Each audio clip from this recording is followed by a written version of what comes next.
At the preliminary planning meeting for the Miller Falls Autumn Festival, Mrs. Agnes Rutherford stood and announced a $50,000 donation. The donation, however, came with one condition: that she be given a controlling stake on the planning committee. Effective immediately, she delivered the line with a tight, reptilian smile, looking directly at me, the festival's manager for the last 15 years. The entire room, our town's core volunteers, tensed, expecting me to protest, to look ungrateful, or to be steamrolled by the sheer weight of the money. They expected me to fight for my mother's legacy. I did not. I didn't even blink. I simply picked up my pen and nodded thoughtfully. Agnes saw my calm as weakness. She thought she was buying a crown. What she didn't know was that I had been waiting for this.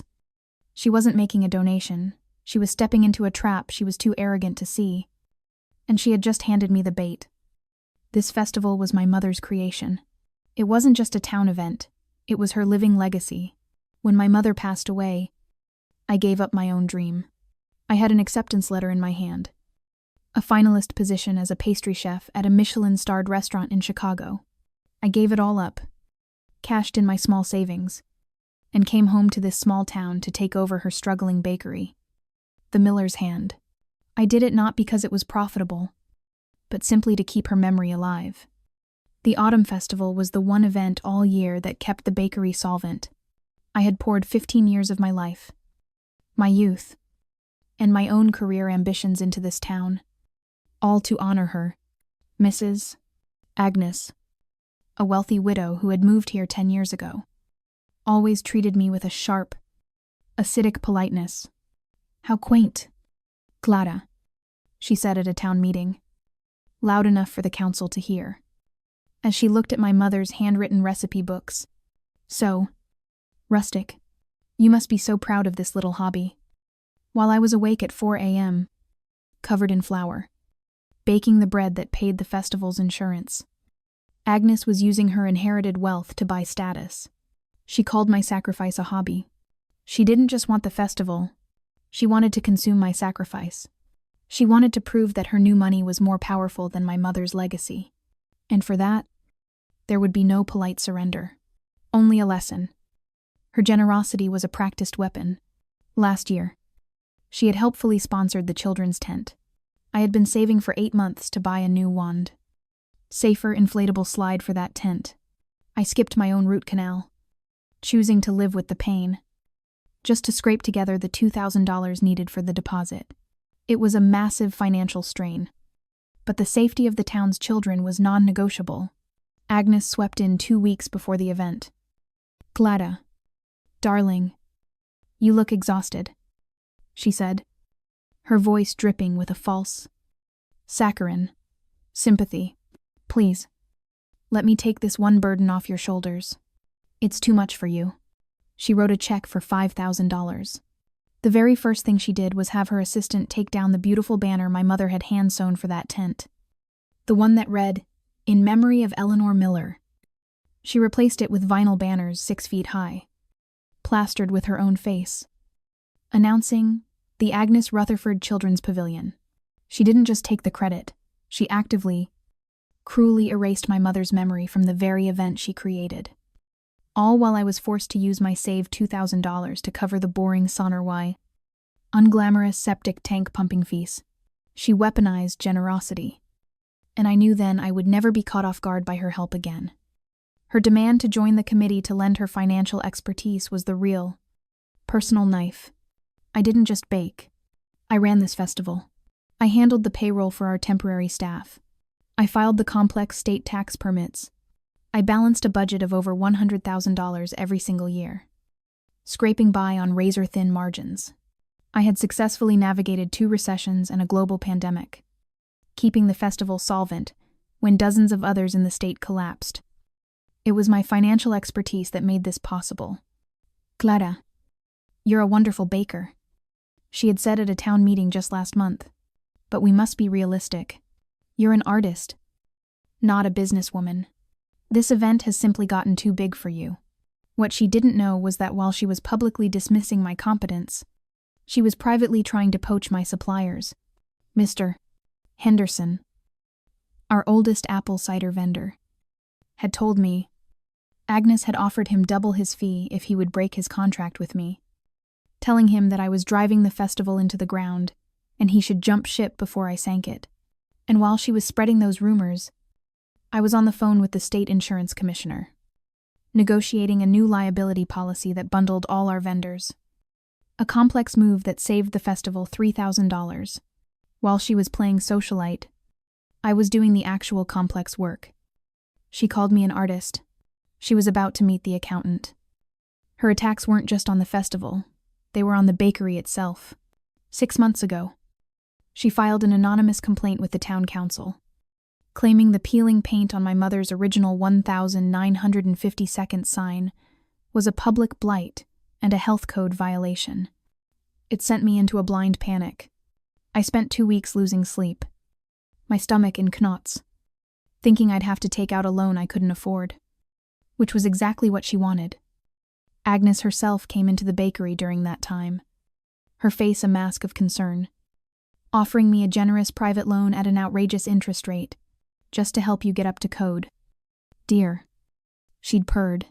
She was trying to use the town code to force me into debt to her. She thought I was just a panicking baker, but I am also a researcher.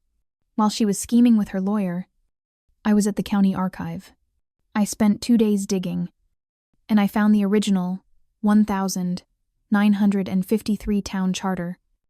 My mother's bakery was officially designated a historic landmark in 1980. Its facade, including the peeling paint sign, was legally protected. Her complaint was void.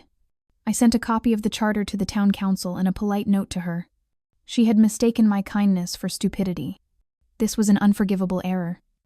The people in that room, our volunteers, weren't just help to me. They were family.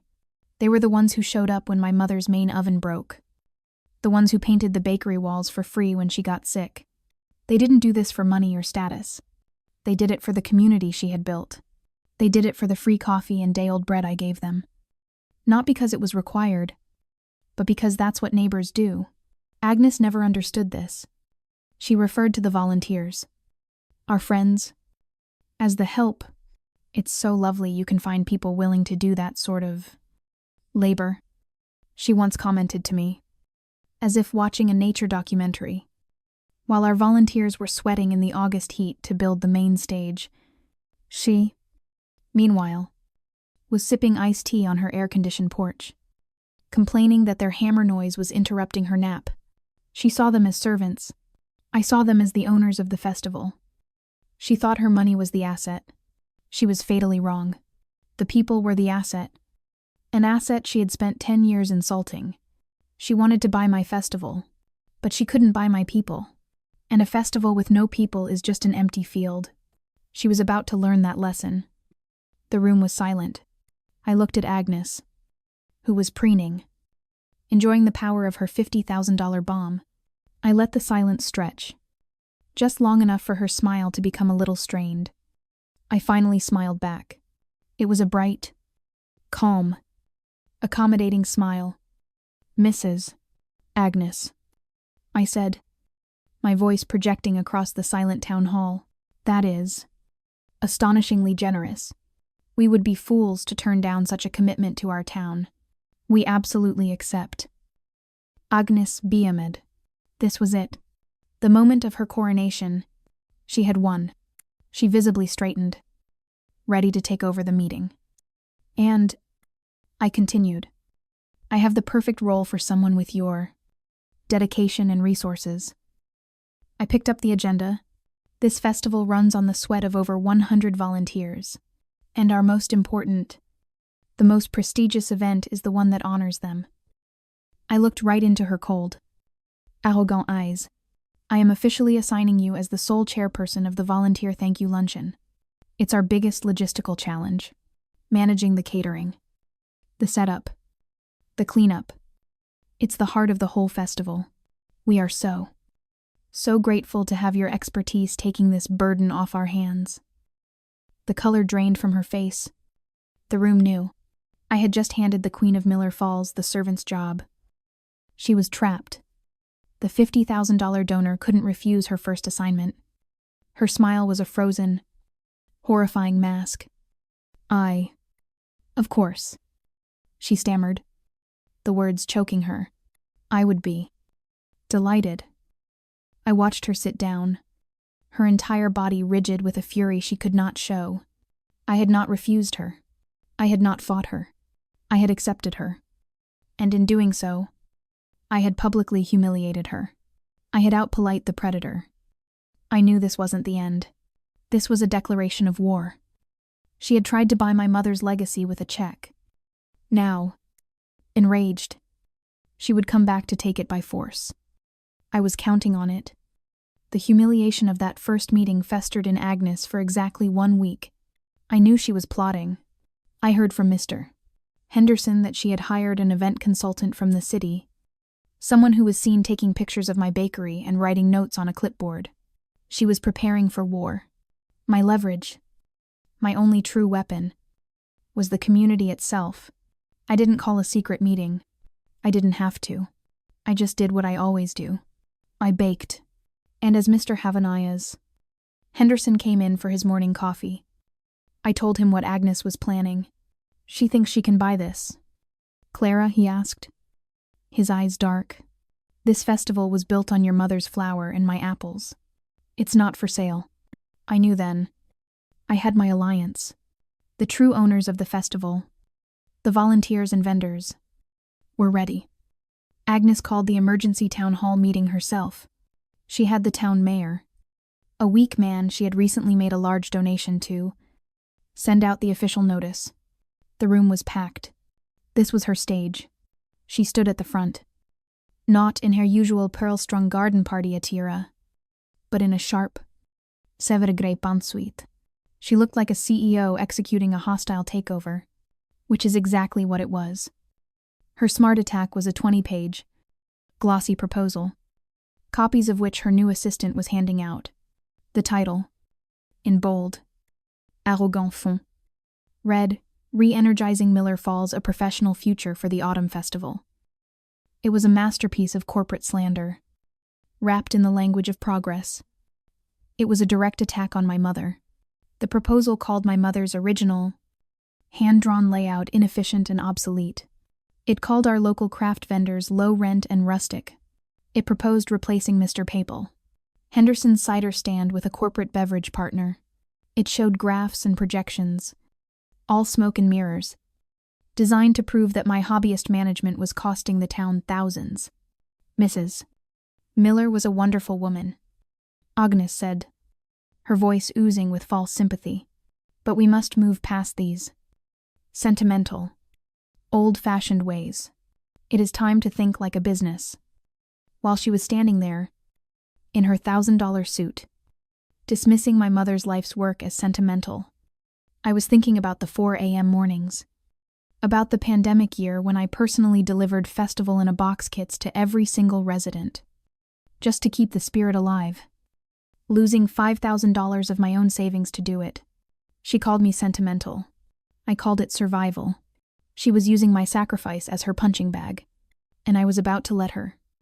Her proposal was a public execution. I had to endure the humiliation of watching her describe my 15 years of brutal, back-breaking work as a charming failure. I had to listen to her paint me as a child, incapable of handling real money. I had to listen to the town mayor nod along, his face showing that he was already bought and paid for. Mrs. Rutherford makes a compelling case, the mayor said, refusing to look at me. The town council must consider the financial health of our community. A $50,000 investment. Well, that's not something we can ignore. It was a public betrayal. He was using my community's financial health, the very thing I had protected for 15 years, as the justification to stab me in the back. He was helping her erase my mother. He and Agnes expected me to break. They expected tears. They expected me to stand up and list my sacrifices, to beg for my job, to fight for my sentimental legacy. They had the proposal, the money, and the town council on their side. It was a guaranteed win. Agnes finished her presentation and turned to the room, a smirk of absolute victory on her face. I therefore call for a vote of no confidence in Clara Miller as festival manager. I nominate myself to take over, effective immediately, and implement this new, professional plan." The mayor nodded. "A vote has been called. Is there any discussion, Clara?" This was the moment. The entire town turned to me. I could see the pity in some faces, the anger in others. Like Mr. Henderson's, Agnes's eyes were bright with a cold, predatory hunger. I stood up. I let the silence hang. I did not look at the proposal. I did not look at the mayor. I looked directly at Agnes Rutherford. And I smiled. "Mrs. Agnes," I said, my voice perfectly calm, perfectly clear. "I want to thank you." Her victorious smirk wavered. This was not the reaction she had planned for. "Thank you," I continued, "for showing us all what this festival truly needs. Ambition, vision, a professional touch. For 15 years, I have done my best to honor my mother's sentimental way. I put just the slightest edge on the word. But you are right. The festival has clearly outgrown my small bakery." I picked up the binder from my table, the one with my mother's logo on it. "I graciously concede." The room gasped. Mr. Henderson looked at me like I was insane. Agnes's eyes went wide with shock. And then, with pure, undiluted triumph, I walked to the front of the room. I held out the binder. "The festival is yours," I said. "The floor is now yours, Madam Chairperson, to accept your new role. Please, tell us your plans for the volunteers." I forced her to take the stage. She was visibly stunned. But her arrogance recovered instantly. She snatched the binder from my hand. A gesture of pure, childish spite. She had won. She had publicly defeated me. She had taken my mother's legacy. She turned to the town, her face flushed with her victory. She raised her hands, expecting, demanding a wave of thunderous applause for her generosity, for her victory. For here, she was met with dead, cold, absolute silence. Not one person clapped. Not one. The room, filled with over 100 people, was so quiet you could hear the ancient clock on the wall ticking. Her smile froze. It became a ghastly, stretched, confused grimace. She looked at the mayor. He stared at his desk. She looked at the volunteers. They just stared back, their faces blank, unmoving. She looked at Mr. Prefett, Henderson, who calmly crossed his arms. Her victory was an immediate, isolating, and deeply, publicly humiliating snub. She had just been given everything she wanted. And in that same instant, she was shown that she had nothing. She had the title, but she had just lost the town. She stood there, frozen on that stage. In the echoing, terrible silence, she was the new queen of an empty kingdom. And I knew, as I watched her narcissistic rage begin to build behind her eyes, that this humiliation was not the end. She was enraged at the lack of adoration. Her fury now demanded that she prove them wrong. This would logically force her to move from attacking me to demanding compliance from the town's volunteers, and I knew exactly what her next move would be. The binder I gave Agnes was a work of art. It felt like sacrilege. Handing over the cover, my mother had lovingly cross-stitched with the festival's logo. But the contents were a masterpiece of misdirection. While Agnes was at home, preening over her public victory, I was in the back room of my bakery until 3 a.m. This was after my full 12-hour day of baking and running the shop. My back ached. My eyes burned from staring at the screen. But my mind was sharp and cold. I didn't just photocopy last year's list. I curated a trap. I spent hours meticulously retyping the old public sign-up sheet. A list filled with disconnected phone numbers, bounced back emails, and the names of people who had moved away 5 years ago. I left just enough real names people I knew were loyal to me to make the list look legitimate, while I was bleary-eyed, running on caffeine and spite, my hands aching. My mind was focused, I was performing an act of high-level data sabotage.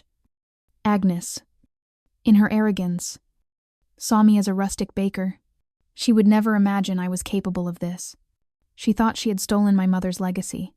She had, in fact, only stolen a meticulously crafted web of lies. She had the title, the binder, and a list of ghosts. Her narcissistic rage, predictably, exploded 2 days later. Mr. Henderson forwarded me the email. He had been one of the real names I left on the list. My canary in her coal mine. The subject line was Mandatory Miller Falls Autumn Festival Relaunch. The email itself was breathtaking in its arrogance. It didn't just ask, it demanded. To the festival help. It began. My mother and I had never used that word. We called them the Dream Team. The Miller Falls family. To Agnes, they were the help.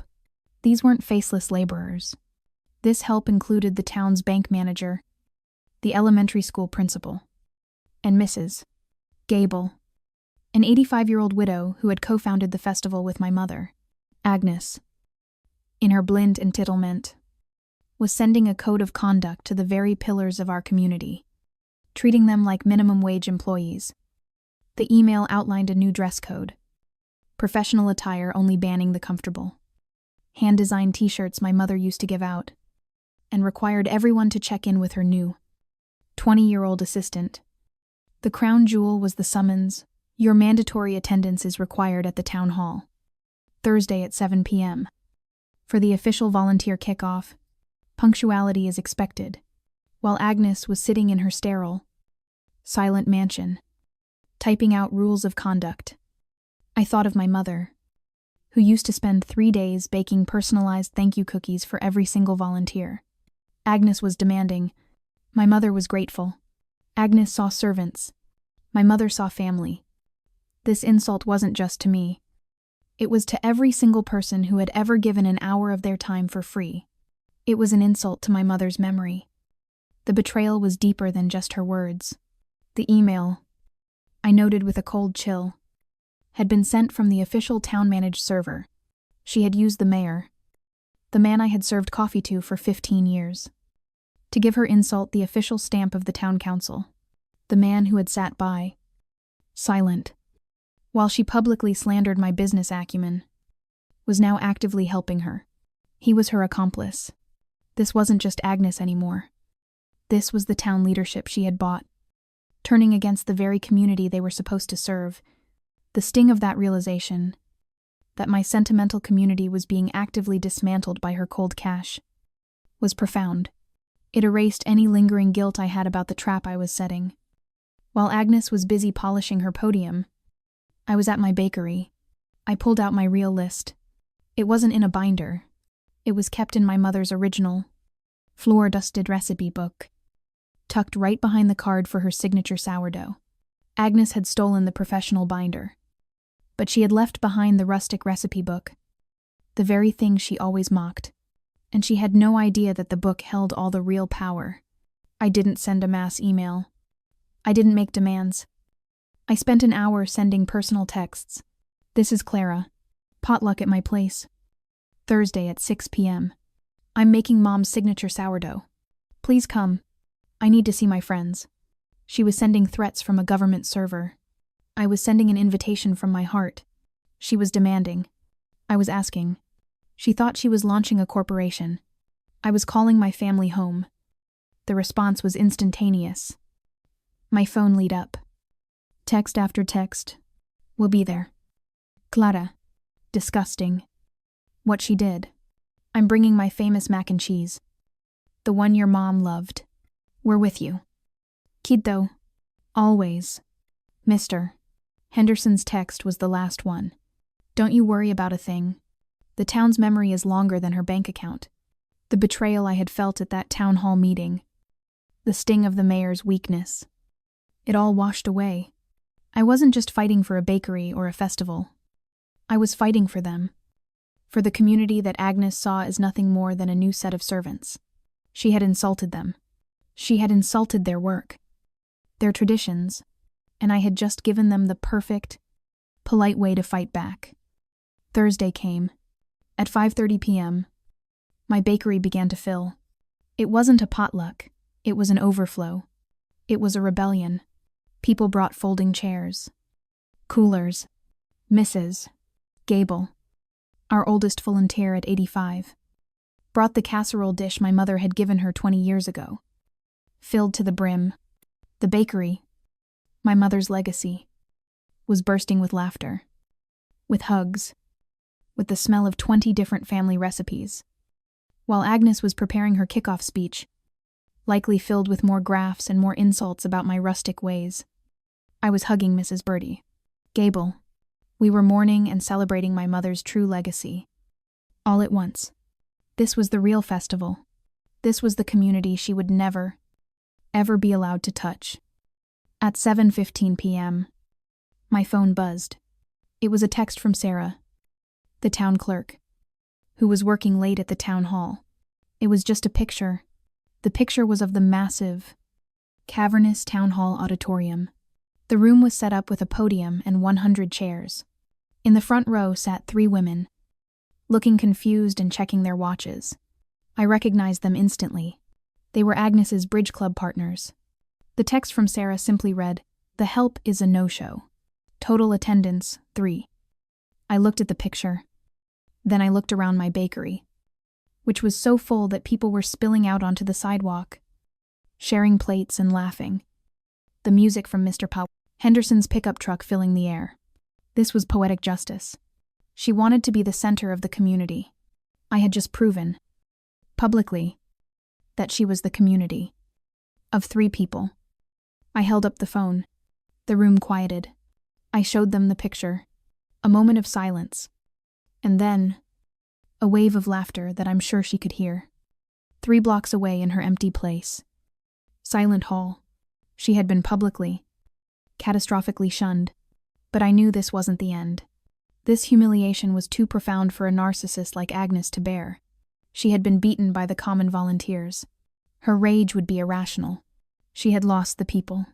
I knew her next. Logical move. She would escalate. If she couldn't command the people, she would threaten the suppliers. She would go after the vendors. She would try to destroy the very infrastructure of the festival. And just like the binder, I was ready for that. 2. The potluck at my bakery was a quiet, powerful act of rebellion, but it was also a war council. After the laughter at Sarah's photo died down, Mr. Henderson, a 65-year-old farmer whose family had been pressing cider in this valley for a century, looked at me. His hands were stained with apple tannin and soil. "She won't stop. Clara, she's been humiliated. A woman like that doesn't just lose. She'll come for us next." The vendors? He was right. Agnes had been beaten by the common volunteers. Her rage would now demand she secure the infrastructure. I had spent the last 2 days, in between baking, pulling every old file box my mother had ever kept from the bakery's damp basement. My sacrifice was a weekend of breathing in dust and mildew, my eyes watering, my lungs aching, all to find one specific 40-year-old document. While Agnes was likely holding strategy meetings with her city consultant, I was on my hands and knees, sneezing, covered in cobwebs. Placing my faith in my mother's rustic filing system, I was betting my entire future on a piece of paper that was older than I was. Agnes made her move the next morning. It was exactly as Mr. Henderson had predicted. My phone rang at 9 a.m. It was Mr. Henderson. She's on the other line. Clara. Called my house at the crack of dawn. She's fuming. "I'm putting you on mute. You just listen." I heard the click, and then I heard Agnes's voice. Sharp and cold, stripped of all its fake politeness. "Mr. Henderson," she snapped. "I am disappointed. Your failure to attend my meeting was noted. But I am a professional, and I am giving you one chance to fix this." Her smart attack was a legal threat, aimed at the man she saw as the weakest link.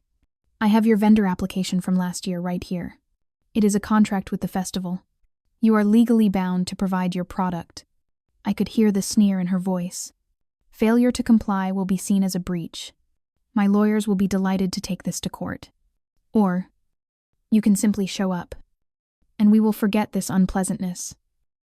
This was her expectation that her money and her lawyers could intimidate a simple farmer.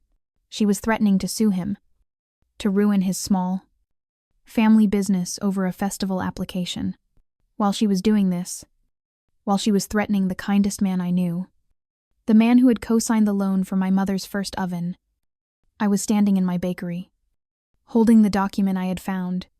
It was the original 1983 festival charter, drafted by my mother and the town's first lawyer. My mother, the sentimental artist, had had the foresight to protect her friends. Agnes was threatening a man with a breach of contract, not knowing that she was the one about to be legally obliterated by a real one. Mr. Henderson's voice was perfectly calm. Mrs. Rutherford, I think you may have the wrong document. I beg your pardon. Agnes's voice was ice. That application you're holding isn't the contract. Mr. Henderson said, his voice slow and steady. The voice of a man who has seen floods and droughts and isn't intimidated by a bully. It's just the application. The actual contract. Well, that's the festival charter. Been the same one for 40 years. There was a pause. I could almost hear Agnes shuffling her glossy, useless proposal papers. What? What charter? This was the twist. This was the situational smart logic my mother had authored 4 decades ago. The charter. Ma'am. Mr. Henderson said. The one that incorporates the festival. And it states, in Article 4, Section B, that all vendor agreements are, and I quote, with the Miller's Hand Bakery, registered proprietor Clara Miller, as the sole and exclusive festival manager. He let the words hang in the air, since you had the mayor remove Clara from that position. Mr. Henderson continued, our contract is with no one. It's null and void. Legally. The festival you're managing has no cider. It has no pumpkins. It has no corn maze. It has no pie tent. He took a breath, and I could hear the smile in his voice.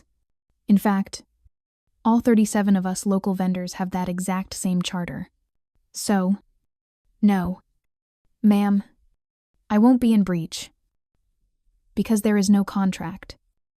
The payoff was the sound on the other end of the line. It was a sharp, strangled gasp.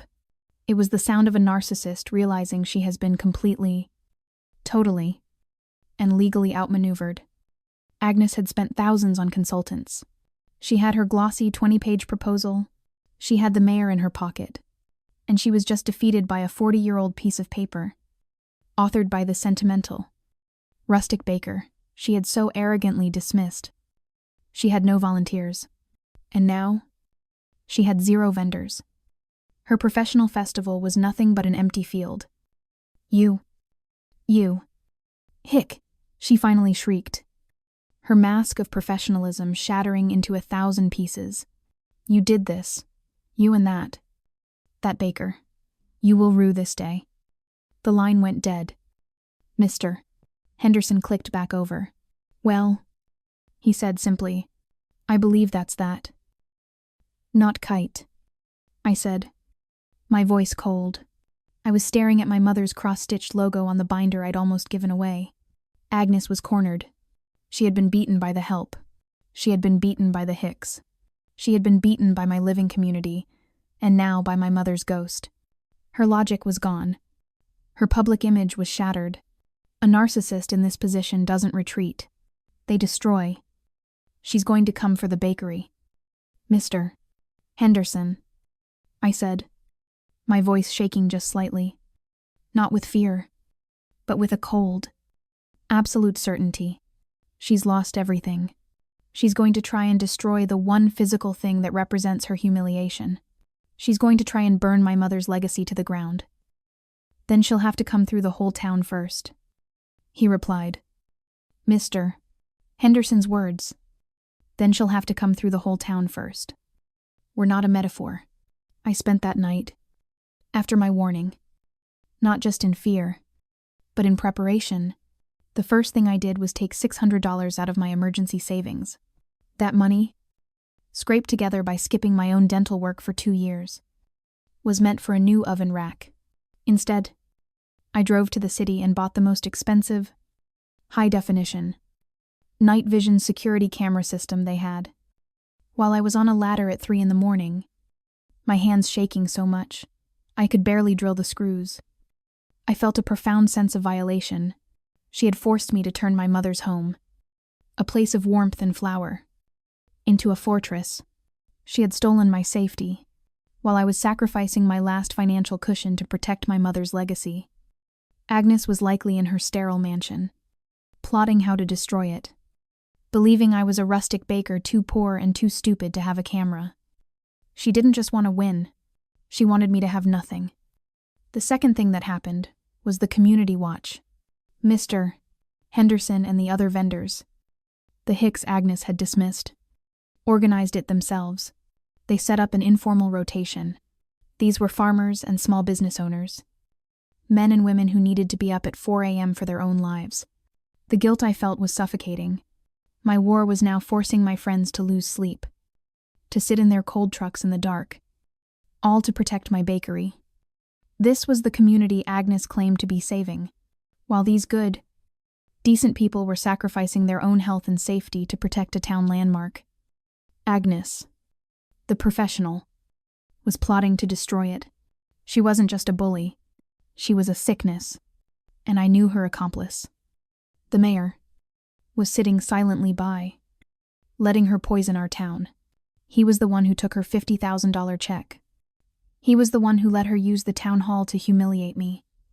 He was the one who, in his weakness, had betrayed my 15 years of loyalty for a generous donation. His silence was his consent. He wouldn't be safe from the fallout either. The waiting was the worst part. For 2 nights, nothing happened. I sat in the dark in my small apartment above the bakery, watching the glowing red light of the new camera on my monitor. I slept in my clothes. Every sound, every passing car, sent a jolt of adrenaline through me. I was exhausted, but I was also cold. I was an animal guarding its den. I was no longer just sad or angry. I was resolved. I thought about the word she had used in her proposal, obsolete. My mother's legacy was obsolete. My community was rustic. My life's work was sentimental. She wanted to erase us. She wanted to replace our heart with her cold, glossy, empty professionalism. She thought that because we were kind, we were weak.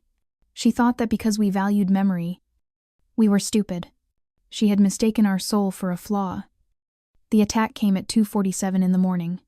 A car, a sleek, black sedan I didn't recognize, pulled up, its lights off. It parked across the street. A figure got out. She was dressed in dark clothes. A hoodie pulled up. But I didn't need to see her face.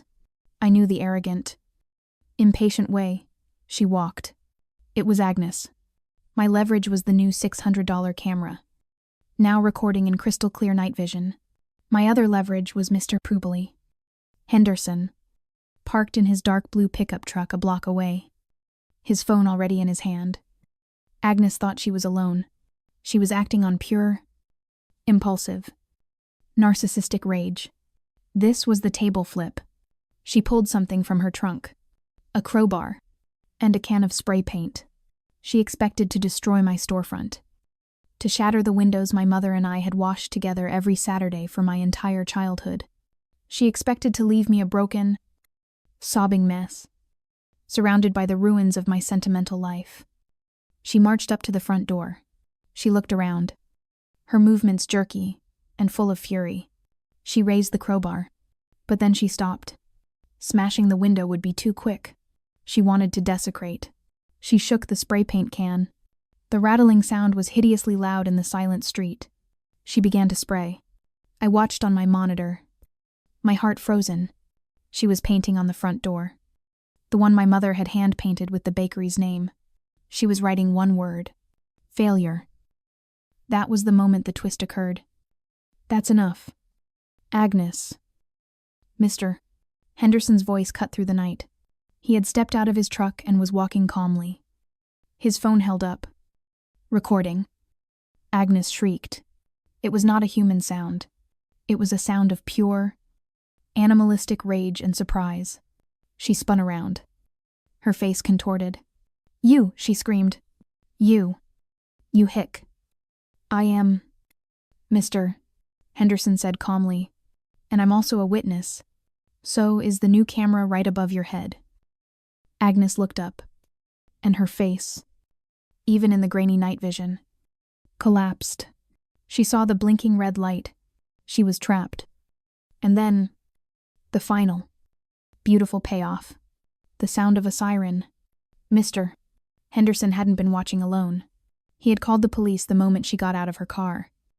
A police car turned the corner, its blue and red lights flooding the street, catching Agnes in a harsh, unforgiving glare. She was frozen. A 75-year-old woman, one of the richest in the county, dressed like a burglar, holding a can of red spray paint, the word failure dripping on the door behind her. The police officer who stepped out was young, but I knew him. It was Ben, a kid who used to steal my day-old muffins. He looked at Agnes. He looked at the door. He looked at Mr. Henderson. "Mrs. Rutherford," Officer Ben said, his voice heavy with disbelief. "You are under arrest for vandalism of a historic landmark." Her humiliation was absolute. She was caught, not just by a camera, but by the very hick she had dismissed. She was arrested by a boy she would have considered the help. She was led away in handcuffs, screaming about her lawyers, screaming about the mayor, screaming my name. But it was over. The festival did not happen that year. Not her version. Instead, on the day it was supposed to open, the entire town showed up at my bakery. It was the volunteer thank you luncheon, the very trap I had set for her in the beginning. It became the real festival. Mr. Henderson brought his cider press. Mrs. Gable brought her pies. People set up tables in the street. The mayor, facing a recall election and public shunning for his part in the Agnes affair, quietly resigned 2 weeks later. Agnes herself was buried in lawsuits. Mr.